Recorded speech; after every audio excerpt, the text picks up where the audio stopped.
Black and white அரசியல் சூத்திரம் நிகழ்ச்சிக்கு வருகை தந்திருக்கும் மூத்த பத்திரிகையாளர் திரு எஸ்பி லட்சுமணன் வரவேற்கிறேன். வணக்கம். வணக்கம். 11 வருஷமாக மகாராஷ்டிரா மாநிலம் நாக்பூரில் இருக்கிற ஆர்எஸ்எஸ் தலைமை அலுவலகத்திற்கு எட்டியே பார்க்காத பிரதமர் மோடி அவர்கள் திடீரென்று போய் பார்த்துருக்கிறார். விசாரித்தா 75 வயது வருகிற செப்டம்பர் மாதம் முடிகிறது. 75 வயது பூர்த்தியானால் வேறு பதவியில் இருக்கக்கூடாது என்பது பாஜக அந்த அமைப்பு விதித்த சட்டத்திட்டம்ன்றாங்க.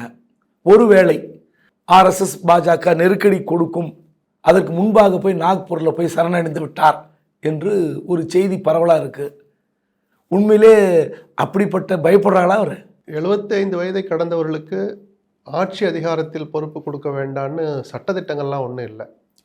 முதல் முறையாக மோடி பிரதமரான போது சீனியர்களை வச்சுக்கிட்டு தன்னால் இயங்க முடியுமா, இல்லை அவர்களுடைய குரலை தாண்டி நாம் சில விஷயங்களை அமல்படுத்த முடியுமா அப்படிங்கிற ஒரு தயக்கம், சந்தேகம், ஒரு வித பயம்னு கூட அப்போ எடுத்துக்கலாம். இன்றைக்கி மோடி அந்த பயத்தை எல்லாம் கடந்து எங்கேயோ வந்துட்டார். அதனால் அவரும் அமித்ஷாவும் சேர்ந்து எடுத்த முடிவு தான்னு அப்போவே அரசியல் வட்டாரத்தில் பேசப்பட்டது. எந்த விதிமுறையும் அப்படிலாம் கிடையாது. அதன் மூலமாக அத்வானி, முரளி மனோகர் ஜோஷி, ஜஸ்வந்த் சிங் போன்ற மிக மூத்த தலைவர்களை ஒதுக்கி வைக்கிறதும் நடந்துச்சு. அப்படி ஒரு ஸ்லாப்பை வச்ச மாதிரியும் ஆயிடுச்சு. அதுக்கப்புறம் வழிகாட்டு குழுன்னு ஒன்று அமைச்சார் அவர். அந்த அரசாங்கத்துக்கு வழிகாட்டுறது மாதிரி ஸ்டீரிங் கமிட்டின்னு ஒன்று போட்டார். அந்த கமிட்டி ஒரு தடவை கூட கூடலை. அதாவது கௌரவமாக அவர்களை வெளியே தள்ளுவதற்கு மோடியும் அமித்ஷாவும் கையாண்ட நடைமுறை தான் அந்த 75 என்கிற ஸ்லாப். இன்னைக்கு அந்த ஸ்லாப்லேயே இவங்க தலை போய் இடிக்கிற அளவுக்கான ஒரு சூழல் வந்திருக்கு. இந்த இரண்டாவது முறை ஆட்சி அமைச்ச போது 400 இடங்களை வெல்வோன்னு ரொம்ப நம்பிக்கையோடு இருந்தாங்க. அமித்ஷாவும் சரி, பிரதமர் மோடியும் சரி. அந்த 400 அடையணுங்கிறதுக்காக நான் கடவுளின் அவதாரங்கிற வார்த்தையெல்லாம் பயன்படுத்தினார். ராமர் கோயிலில் அவசர அவசரமாக திறந்தாங்க. 3 நாள் விவேகானந்தர் பாறையில் தியானமெல்லாம் இருந்தார். என்னவெல்லாம் செஞ்சால் ஏதாவது நடக்குமான்ற அந்த ஒரு என்ன சொல்கிறது, எதை தின்னா பித்தம் தெளியும்னு சொல்லுமே கிராமங்களில், எல்லாத்தையும் செஞ்சு பார்த்தார். எப்படியாவது 400 பிடிச்சிடணும் அப்படின்னு. ஏன்னா 400 இடங்கள் வந்தால் தான் அரசியலமைப்பு சட்டத்தில் சில திருத்தங்களை யாருடைய தயவும் இல்லாமல் திருத்த முடியுன்றது அவங்களுடைய நல்ல விஷயம்னு எடுத்துக்கணும். நம்ம விமர்சனத்துக்குள்ளே கூட போக வேண்டாம். அவங்க ஆசைப்படுகிற அவருடைய அடிப்படை கொள்கைகளுக்கு தேவையான மாற்றங்களும் அரசியலமைப்பு சட்டத்தை திருத்தி செய்யணும்னா அதை செய்கிறதுக்கு நம்மக்கிட்ட 400 வேணும் அப்படின்னு அதை நோக்கி போனாங்க. அது நடக்காத போதே, இன்னும் சொல்லப்போனால் 300 இடங்களை கூட தொட முடியாத அளவுக்கு தன்னித்த பிஜேபி ஆனதில் அவங்க கொஞ்சம் ஒரு வித ஏமாற்றம் தான் நான் சொல்லுவேன். அப்போதே நீங்கள் யோசித்து பார்த்தீங்கன்னா தெரியும், 3வது முறை ஆட்சியை மோடி தொடங்குற போதே மோடி இதை விரும்புவாரா, இன்னொருத்தவங்களை நம்பி, ஏன்னா ஜெய்ஜாண்டிக்கா 2வது டென்யூரை முடித்தவர் அவர், திரும்ப பழைய மாதிரி இன்னொருத்தவங்க தயவில் நம்ம ஆட்சியை நடத்தணுமான்னு யோசிப்பாரோம்லாம் கொஞ்சம் யோசிச்சாங்க. 2-3 நாள் அந்த பேச்சு பரபரன்னு ஓடிக்கிட்டு இருந்தது. அதையெல்லாம் தாண்டி அவர் 3வது முறையும் பிரதமரானார். இப்போ அவர்களுக்காக வகுத்து கொண்ட அந்த 75 என்கிற ஸ்லாப் இடிக்குது. நிச்சயமாக ஆர்எஸ்எஸ் உடைய பங்களிப்பு முதல் முறையாக ஒருவரை பிரதமராக தேர்வு செய்கிற போதும் சரி, ஒரு ரீப்ளேஸ்மெண்ட் வருகிற போதும் அவருடைய பங்களிப்பு திரைக்கு முன்னாலும் இருந்திருக்கு, திரைக்கு பின்னாலும் இருந்திருக்கு. அதையும் மறுக்க முடியாதுன்னு தான் நான் சொல்லுவேன். அவருடைய நாக்பூர் பயணத்தில் ஆர்எஸ்எஸ் உடைய 100ஆண்டு விழா தொடங்க இருக்கு. ஹெக்டாவுடைய பிறந்த நாளுக்கு நான் போனேன்னு சொன்னார். எதுவாக இருந்தாலும் 11 ஆண்டுகளுக்கு பிறகு, அதுவும் இப்போ போகிறது அப்படிங்கிறபோது எல்லாமே சிங்க் ஆகுதுன்னு தான் சொல்லணும். உள் அறையில் என்ன நடந்ததுன்னு நமக்கு தெரியாது. எதையும் நீண்ட நாட்களுக்கு பூட்டி வைக்க முடியாது. ஆக மொத்தம் அந்த விவாத பொருளை தொடக்கி வச்சுட்டாங்கன்னா நம்ம எடுத்துக்கிடலாம். விவாதம் தொடங்கி விட்டது. தாங்கள் வகுத்த அந்த சட்டத்திட்டம்னு சொல்ல முடியாதுன்னு சொன்னீங்க. இல்லை, தாங்கள் வகுத்த அந்த பிளானிங் ஒரு சதி திட்டம்னு வச்சுங்களேன், அது தங்களுக்கே இப்போ இடையூறாக முடிய போதா, இல்லை அவர் 75 வயது கடந்தும் அவர் பிரதமராக நீடிப்பாரா என்பதுதான் கேள்வி. இல்லை, நீடிக்க மாட்டாருன்னு நம்ம சொல்ல முடியாது. அப்படி நீடிக்கிற சூழல் வந்தால் என்ன வியாக்கியானம், என்ன விளக்கம் சொல்லுவாங்கன்னு எல்லாரும் காத்துட்டு இருக்கிறாங்க. இல்லை, அதுக்கு ஏன்னா அப்போ அது மோடிக்கு மட்டும்தான் பொருந்துமா? சிவராஜ் சிங் சௌஹான் மாதிரியான இன்னும் பல சீனியர்கள் நெருங்கி வந்துட்டு இருக்காங்களே, இப்போ அவங்கெல்லாம் 75 தாண்டி நீடிக்க விடுவீங்களா அப்படின்னு பல கேள்வி வரும். அதில் அதில் முக்கியமான விஷயம், அந்த நாக்பூர் இருக்கிற மாநிலத்தினுடைய சிவசேனா தலைவர் சஞ்சய் ராவத் சொல்கிறாரு, தன்னுடைய பதவியை நீட்டித்து கொள்வதற்குத்தான் ஓடி இங்கு நின்று விட்டார். இதுவரை நாக்பூருக்கு வராத பிரதமர் ஓடி வந்த காரணம் இதுதான் அவர் சொல்றார். அது மட்டும் சொல்லல, தன்னுடைய ஓய்வு முடிவை பற்றி விவாதிக்கவும் வந்தார்னு சொல்றார். அதுதான் ஒரு கேள்விக்கு உள்ளாயிடுச்சு அவருடைய பிரதமர் பதவி அப்படிங்கிறது தான். அதே நேரத்தில் அந்த மாநில முதல்வர் பட்னாவிஸ் சொல்றாரு, இது அவசியமில்லாத கேள்வி. ஒரு தந்தை உயிரோடு இருக்கும் போது அவருக்கு பிறகு என்று சிந்திப்பதே தவறான ஒரு கொள்கை. அதனால 2029 எப்படி 4வது முறையும் பிரதமராக தொடர்வார்னு சொல்றாரு? எப்படி? இல்லை, அவர் சொன்னது தன் தலைமையின் மீது தான் இருக்கிற கட்சியின் மீது கொண்ட விசுவாசத்தின் காரணமாக இருக்கலாம். ஆனால் இதற்கான விளக்கம் ஃபட்னாவிஸ்ல இருந்து வரணும்னு அவசியம் இல்லை. அது அர்த்தமற்றது. குறைஞ்சபட்சம் அமித்ஷா மாதிரியான நபர்கள் பேசணும், ஆர்எஸ்எஸ்ல மோகன் பகவத் மாதிரியான நபர்கள் சொல்லணும், பிரதமர் மோடியே விளக்கம் சொல்லணும். ஏன்னா இதில் ஃபட்னாவிஸ்க்கு அதிகாரம் இல்லை. அந்த உள்ளறையில் என்ன நடந்துன்னு ஃபட்னாவிஸை வச்சுக்கிட்டு பேசி இருந்து அவர் வெளியில் வந்து இல்லை இதெல்லாம் டிஸ்கஸ் பண்ணலன்னு சொல்லியிருந்தால் அந்த வார்த்தைக்கு ஒரு அர்த்தம் இருந்திருக்கும். சம்பந்தப்பட்ட நபர்கள் வாய் திறக்காத போது அந்த கட்சி இப்போ தமிழிசை இங்கே இருந்துக்கிட்டு இல்லை மோடி அப்படிலாம் விலக மாட்டார் அப்படின்னு சொன்னால் தமிழிசைக்கு அந்த கட்சியின் மீதும் மோடியின் மீதும் இருக்கிற அபிமானம் தான் வெளிப்படுதே தவிர என்ன ஆத்தென்டிசிட்டி இருக்குதுல்ல. அதிகாரப்பூர்வமாக மறுக்கவோ ஏற்கவோ செய்ய வேண்டிய நபர்கள் 2 பேர் தான். ஒன்று ஆர்எஸ்எஸ் சார்பாக எவரேனும் ஒருவர் தலைவரோ, அதுக்கு இணை பொதுச்செயலாளர் லெவலில் அதுக்கடுத்து ஆட்கள் எவ்வளோ பேர் இருக்கிறாங்க அதிகாரமிக்க நபர்கள், அல்லது பிரதமர் மோடி தான், அல்லது மோடிக்காக அமித்ஷா பேசலாம். இந்த 4 இந்த பக்கம் 2 இந்த பக்கம் 2 இந்த 4 பேரை தவிர வேற யாருமே இப்போ விளக்கம் சொல்ல முடியாது. சொல்ற அதிகாரம் அவங்களுக்கு இல்லை, அது எடுபடாது. ஆனால் ஒரு லைன் மட்டும் நம்ம கடந்து வந்துடலாம். இது ஒரு விவாத பொருளாக வந்திருக்கு. சஞ்சய் ராவத்துடைய வேலை அதுதானே சார். எதிர்கட்சி இப்படி கொளுத்தி போடதான் செய்யும். 11 வருஷத்துக்கு வராத மரம் இப்போ போய் வந்திருக்கிறாரு, 75 வயசு என்ன இருக்குன்னு எல்லாத்தையும் சிங்க் பண்ணி லாஜிக்குள்ள ஒரு தியரியை அவர் கிளப்பியிருக்கிறார். சும்மா போற போக்குள்ள பேச வச்சுட்டார்ல. இப்போ விளக்கம் சொல்ல வேண்டிய கட்டாயம் இருந்துச்சுல்ல. ஆனா விளக்கம் சொல்ல வேண்டிய நபர் ஃபட்னாவிஸ் அல்ல. இல்லை, ஆர்எஸ்எஸ் வந்து எப்படியான நெருக்கடியை கொடுக்கும் என்பது உலகத்துக்கே தெரியும். ஏன்னா பாஜகவுடைய ஒரு தாய் கழகம் ஆர்எஸ்எஸ். இந்த ஆர்எஸ்எஸ் வந்து எங்களுக்கு தேவையே இல்லை என்று தேர்தலுக்கு முன்பு, நடந்து முடிந்த நாடாளுமன்ற தேர்தலுக்கு முன்பு அதனுடைய தலைவர் நட்டா சொன்னார். அப்போது அவர்கிட்ட கேட்டாங்க, இந்த மாதிரி வந்து எப்படிங்க நீங்கள் ஆர்எஸ்எஸ் வேண்டான்னு சொல்கிறீங்க, அது வந்து ஒரு நெருக்கடியாக வராதா அப்படின்னு. இல்லை ஆர்எஸ்எஸ் தான் உருவாக்கிய கட்சி பாஜக. ஆனால் ஒரு தாய் வந்து தான் உருவாக்கிய கொரிய மகனாக வளர்ந்து விட்டது, தன் உதவியே தேவையில்லை என்று மகன் நினைத்தால் அது தாய்க்கு பெருமை தானே அப்படின்னு ஒரு பாலை உருட்டினார். ஆனால் நடந்து முடிந்த நாடாளுமன்ற தேர்தலில் ஆர்எஸ்எஸ் வைத்த ஆப்பு தான் 242 போய் முடிஞ்சுது. 330 370 எல்லாம் சொன்ன இடத்துல தான் ஆர்எஸ்எஸ் வேலை செய்யாமல் அவங்களுடைய மனக்குமரலை வெளிப்படுத்தியதன் காரணமாகத்தான் இன்னைக்கு 272 இடத்தை பிடிக்காமல் போனது. அதனுடைய வெளிப்பாடு தான் அதன் பிறகு ஒரு 3 மாத தேர்தலை தள்ளி வைத்து மகாராஷ்டிரா ரூலிங் பார்ட்டியை கொண்டு வந்ததில் ஆர்எஸ்எஸ் வேலை. நான் இல்லைன்னு சொல்ல. ஆனால் ஆர்எஸ்எஸ் இந்த நூற்றாண்டோடு நீங்கள் இன்னும் 1 வருஷம் கூடுதலாக இருந்துங்க, ஆர்எஸ்எஸ் நூற்றாண்டு நீங்கள் பிரதமராக இருந்து கௌரவிச்சுட்டு போங்கன்னு சொன்னால் அந்த நெருக்கடியை மோடி எப்படி சமாளிப்பார்? சமாளிக்க முடியாது. அது ஆர்எஸ்எஸ்னுடைய உள் அரசியல் புரிஞ்சவங்களுக்கு அது புரியும். நட்டாவுடைய பேச்சை பிஜேபியில் அடுத்த ஒருவர் கூட அதை என்டார்ஸ் பண்ணவே இல்லை. சத்தம் இல்லாமல் நவந்து போயிட்டாங்க. நட்டா சொன்னது சரிதான், எங்களுக்கு இனிமேலும் ஆர்எஸ்எஸ் தேவையில்லை. யாராவது ஒரு 2வது நபர் அதை முன்மொழிந்து வழிமொழிந்துன்னு யாராவது பேசுனதை பார்த்தீங்களா? இல்லை. இன்னொன்று, தேசிய தலைவருடைய பதவி இப்போ வேக்கண்ட் ஆகுது பிஜேபியில். அதனுடைய தலைவரை யாரை தேர்ந்தெடுக்கணும்னு இவ்வளவு காலமாக கடந்த 10 ஆண்டுகளாக மோடியும் அமித்ஷாவும் சேர்ந்து எடுத்த பல முடிவுகள் கடந்த ஓராண்டு தொடக்கத்திலிருந்து தேர்தலுக்கு ஓராண்டு இருக்கிற போதே, நாடாளுமன்ற தேர்தலுக்கு ஓராண்டு இருக்கிற போதே கட்சி விவகாரங்கள் அவங்களால சுயமாக முடிவெடுக்க முடியல. உத்தரப்பிரதேசத்தில் யோகி ஆதித்யநாத்தை திரும்ப முதலமைச்சராக வரவிடக்கூடாதுங்கிறதுல மோடி அவ்வளோ உறுதியாக இருந்தார். அவரால் செய்ய முடிஞ்சதா? முடியலை. இப்படி பல விஷயங்கள். இப்போ தேசிய தலைவர் தேர்வும் அமித்ஷாவுடைய விருப்பப்படி மோடியுடைய விருப்பப்படி மட்டுமே நடக்காது. அப்போ நட்டாவுடைய பேச்சு அர்த்தமற்றதுன்னு ஆகிப்போச்சா? ஏதோ ஒரு எரிச்சல்ல அவர் சொன்னார் தான் நம்ம எடுத்துக்கணும்.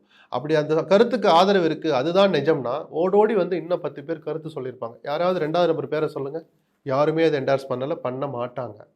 சரிதானா? 11 ஆண்டுகள் போகாமல் இருந்தோம், இன்னொரு 4 வருஷம் இருந்துட்டு அப்படியே கிளம்புவோன்னு இருந்திருக்கலாமே மோடி.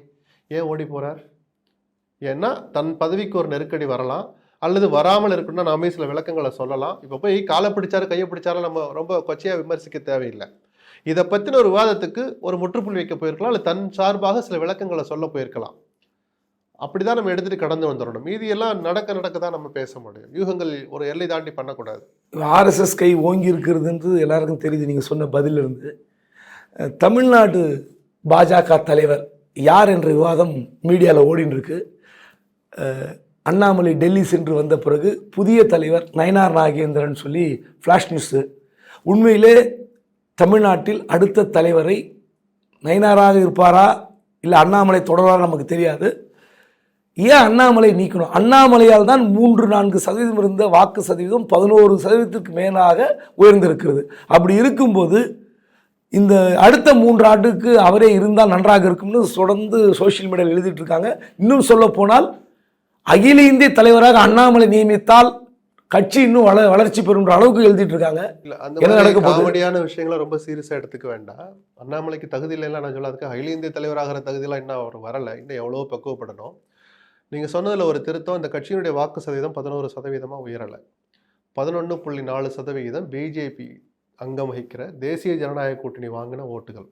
அதுல ஓபிஎஸ் உடைய வாக்குகள் இருக்கு, தினகருடைய வாக்குகள் இருக்கு, இன்னும் 4-5 கட்சிகள், சின்ன சின்ன கட்சிகள்லாம் இல்ல, சேர்ந்து அது 18 புள்ளி சில்லறை சொல்றாங்களே. அதெல்லாம் கூட்டணி ரெண்டு இதுக்கு கூட்டணியோட வாக்கு 18.4. 11.4 தனியா பிஜேபி தான். நான் அதை தான் கேட்டேன். கோயம்புத்தூர்ல அண்ணாமலை வாங்கினது அப்படின்னு சிலதெல்லாம் கூட்டி பிஜேபி வாங்கணும்னு சொல்றீங்களே, அந்த ஓட்டை எப்படி நீங்க தனியா பிரிச்சீங்க? மதுரையில ராம சீனிவாசன் நினைக்கிற கேண்டிடேட் 2ஆம் இடம் வந்தாரா? இல்ல, நான் சொல்லி முடிச்சிடுறேன். மதுரையில அதிமுக 3ஆம் இடம் போயிடுச்சு, பிஜேபி 2ஆம் இடம் வருது.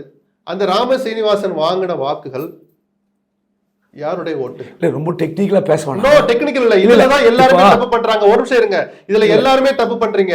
அதிமுக நடந்து முடிந்த மக்களவை தேர்தலில் 23 புள்ளி சொச்சம், தனியா பார்த்தா 20ன்னு சொல்றாங்க. இல்ல அப்போ கூட்டணி பாஜகவுடைய கூட்டணி பாமக இதர கட்சிகளை சேர்ந்து 18 புள்ளி சொச்சம், இவங்க மட்டும் 11.11 சொல்றாங்க. அது ஏன் டிஸ்பியூட் பண்றீங்க? அப்படியா?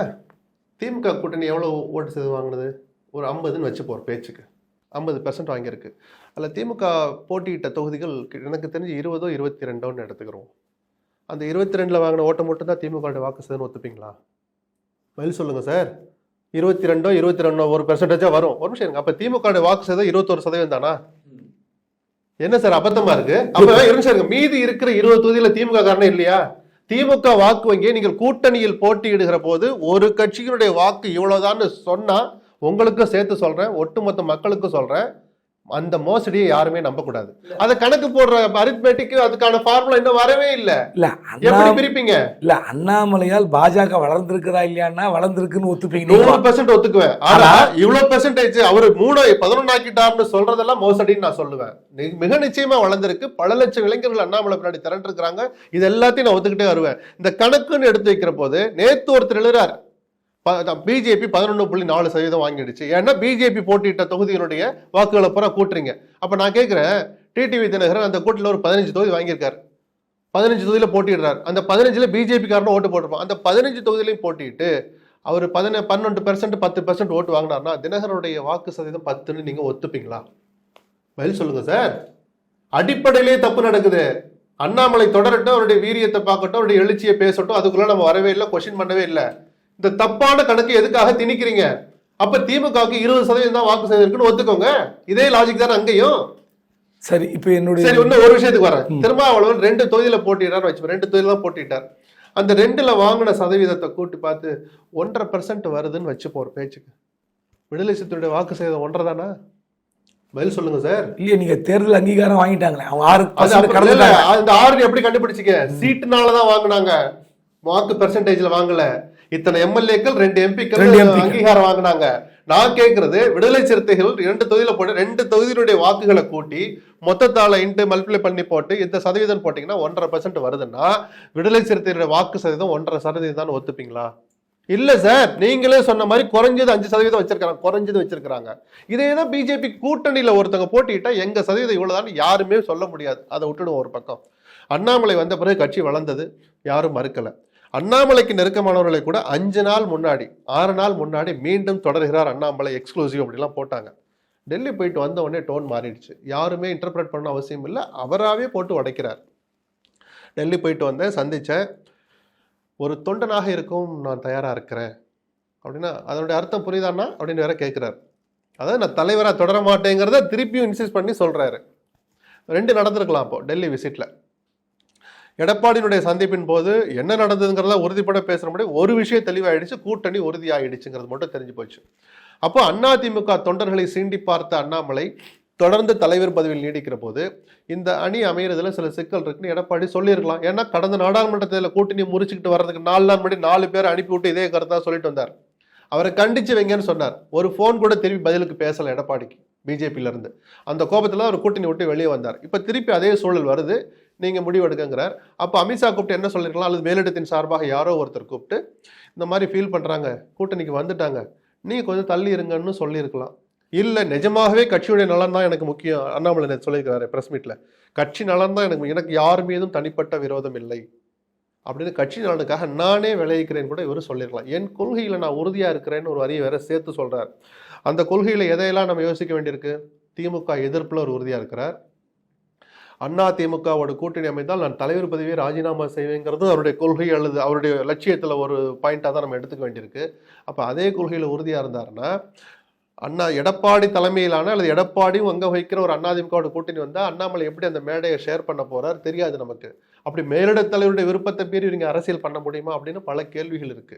இதெல்லாம் இருக்கிற போதுதான் அண்ணாமலையே ஏதோ எடப்பாடி சந்திப்புக்கு பிறகு மாத்துறாங்கன்னா எடப்பாடிக்கு கிடைச்ச வெற்றிலாம் சில வாசகங்கள் வரப்போகுது. அது மட்டுமே காரணம் அல்ல, இயல்பாகவே இங்கே தேர்தல் நடக்க போகுது, மாநில தலைவர் தேர்தல்.